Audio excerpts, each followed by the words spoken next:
Chapter 18. Away to the South. Dorothy wept bitterly at the passing of her hope to get home to Kansas again, but when she thought it all over, she was glad she had not gone up in a balloon.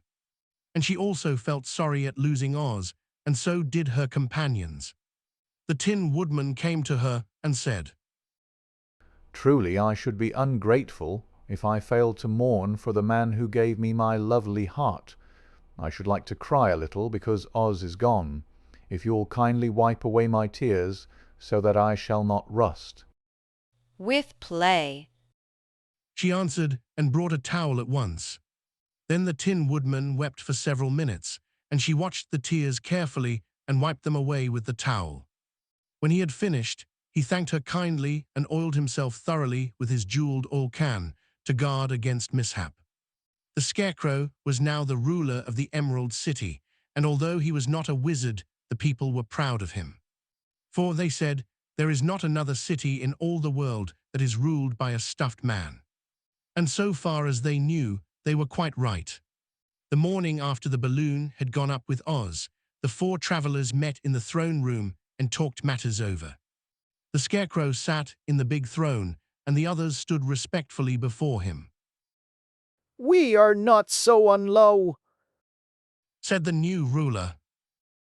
for this palace and the Emerald City belong to us, and we can do just as we please when I remember that a short time ago I was up on a pole in a farmer and cornfield.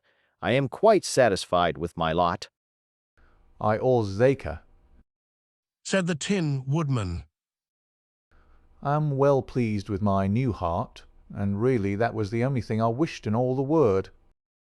For my part, I am content in knowing I am as brave as any beast that ever lived, if not braver. Said the Lion modestly. "If Dorothy would only be contented to live in the Emerald Sea, Continued the Scarecrow. we might all be happy together." "Up want I donnet want to live here. Cried Dorothy. I want to go to Kansas and live with Aunt Em and Uncle Henry." "Well, then what can be done?" Inquired the Woodman.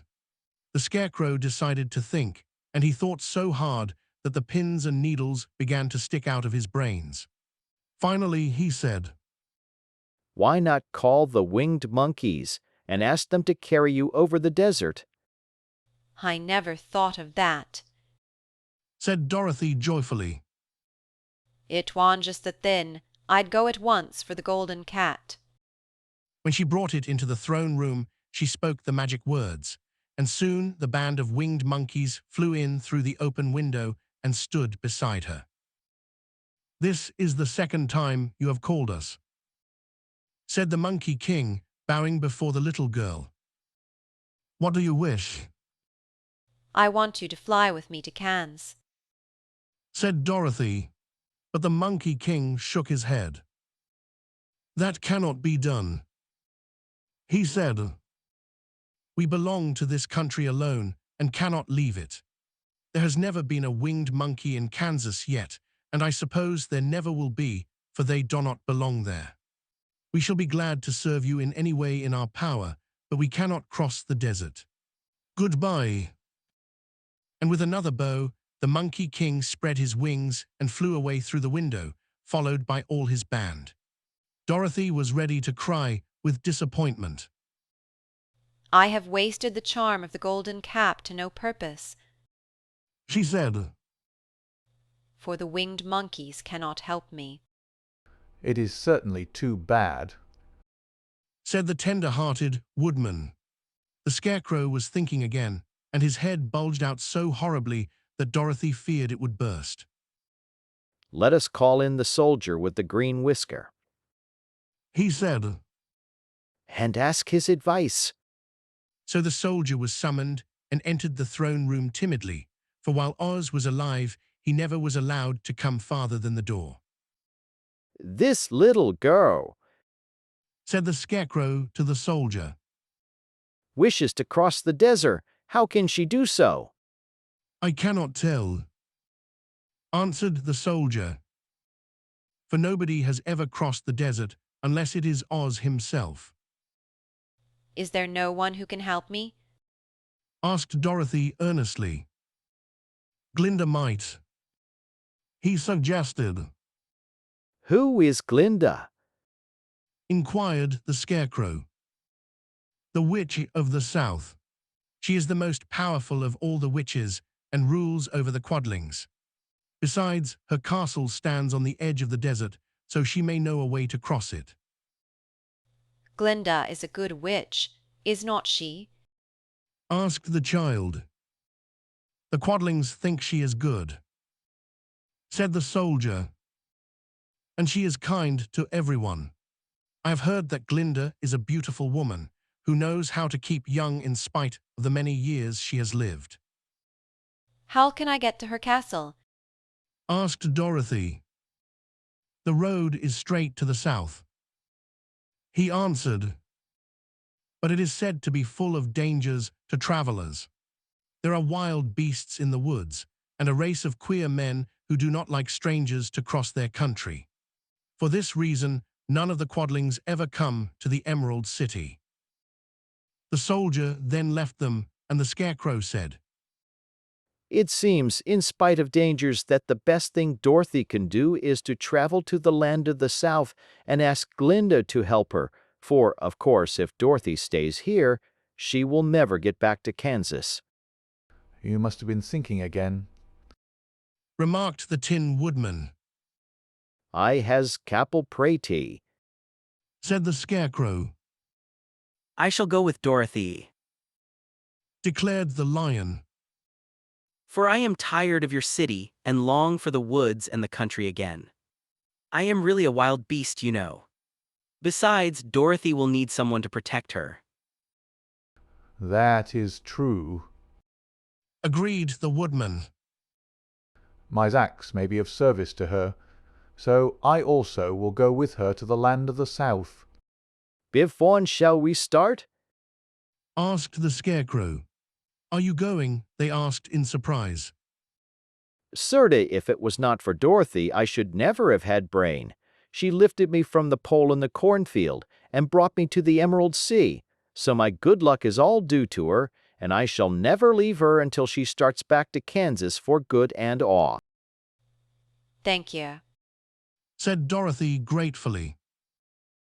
You are all very kind to me, but I should like to start as soon as possible. We shall go tomorrow morn. Returned the Scarecrow. Ho now, let us all get ready, for it will be a long journey. Chapter 19. Attacked by the Fighting Trees. The next morning, Dorothy kissed the pretty green girl goodbye, and they all shook hands with the soldier with the green whiskers, who had walked with them as far as the gate. When the guardian of the gate saw them again, he wondered greatly that they could leave the beautiful city to get into new trouble. But he at once unlocked their spectacles, which he put back into the green box, and gave them many good wishes to carry with them. You are now our ruler, He said to the Scarecrow. so you must come back to us as soon as possible. I certainly shall if I am a. The Scarecrow replied. But I must help Dorothy to get home first. As Dorothy bade the good-natured guardian a last farewell, she said, I've been very kindly treated in your lovely city, and everyone has been good to me. I cannot tell you how grateful I am. Do not try, my dear. He answered. We should like to keep you with us, but if it is your wish to return to Kansas, I hope you will find a way.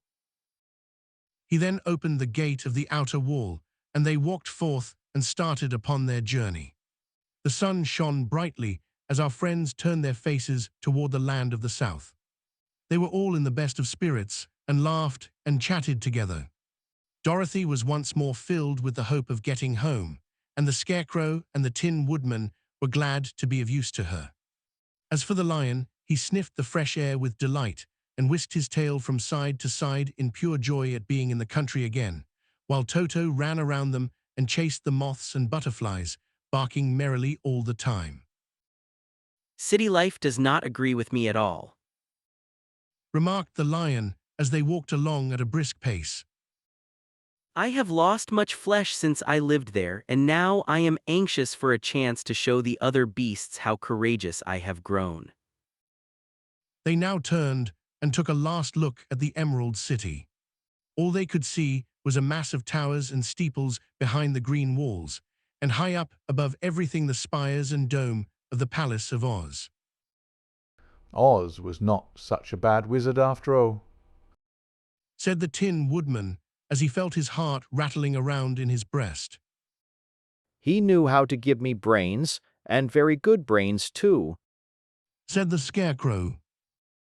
If Oz had taken a dose of the same courage he gave me, Added the lion. he would have been a brave man. Dorothy said nothing. Oz had not kept the promise he made her, but he had done his best, so she forgave him. As he said, he was a good man, even if he was a bad wizard. The first day's journey was through the green fields and bright flowers that stretched about the Emerald City on every side. They slept that night on the grass, with nothing but the stars over them, and they rested very well indeed. In the morning, they traveled on until they came to a thick wood. There was no way of going around it, for it seemed to extend to the right and left as far as they could see, and besides, they did not dare change the direction of their journey for fear of getting lost. So they looked for the place where it would be easiest to get into the forest. The Scarecrow, who was in the lead, finally discovered a big tree with such wide-spreading branches that there was room for the party to pass underneath. So he walked forward to the tree, but just as he came under the first branches, they bent down and twined around him, and the next minute he was raised from the ground and flung headlong among his fellow travelers. This did not hurt the Scarecrow, but it surprised him, and he looked rather dizzy when Dorothy picked him up. Here is another space between the trees. Called the lion. Let me try it first, Said the Scarecrow. for it does not hurt me to get thrown about. He walked up to another tree as he spoke, but its branches immediately seized him and tossed him back again. This is strange.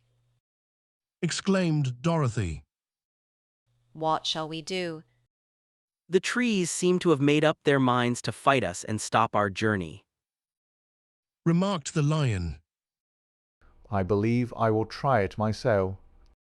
Said the woodman, and shouldering his axe, he marched up to the first tree that had handled the Scarecrow so roughly. When a big branch bent down to seize him, the woodman chopped at it so fiercely that he cut it in two. At once the tree began shaking all its branches as if in pain, and the Tin Woodman passed safely under it.